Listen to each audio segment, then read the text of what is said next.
бұл дүниеде дейді қарасақ, әрбір адам өз кемелдіксіз дейді, бақытты өмір сүріп кету. Ол бақытты өмір сүріп кетуді ойлайды, кайфты сезініп жүр. Дұрыс қой? Иә. Енді кайфты сезіну беретін нелерді көрейікші, материалдар бұл дүниеде. Так, тамақ кайф береді. Дұрыс па? Қарның ашсаң қатты жегеннен кайф болады десің, оны жеп жатқанда билеп кетесің, иә? Неге? Ләззат береді. Рамазанда ауыз ашып қатты сағынып отырасың, иә?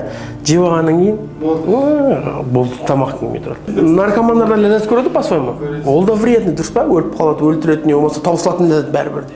Қосылу мәселен. Ол да ләззат, бірақ ол да білесіңдер, иә? Сразу нетіп қалады, қаламай қаласың. Любой нәрседен қайтады адам дейді. Сен оған қазір ләззат беретін нәрсенің бәрі демек не дейді? Жоқ, иә, бітіп қалады дейді. Не істейміз дейді, тұтысып қалады, не істейміз деген кезде. Бітпейтін біреу керек дейді, қазір айтады. Бітпейтін ол не деген кезде, бұл ілім екен ғой. Ілім таусылмайды екен ғой. Егер сен өзіңнің ләззатыңды бірден сен білген сайынға байлап қоятын болсаң, онда сен постоянно ләззаттасың да. Бірден сен жаңадан білген сайын ләззаттасың. Мен бір таныстарым бар, ойбай, кітап оқығанда ләззат алған кезде, прям жолда бір жерде кетіп бара жатса асығып отырады ғой. Үйге барып кітапқа жетсем екен деп. Бірақ сондай еще ләззат та, ешқандай зияны жоқ. Тек қана не? Пайда еще. Түбі жаннат.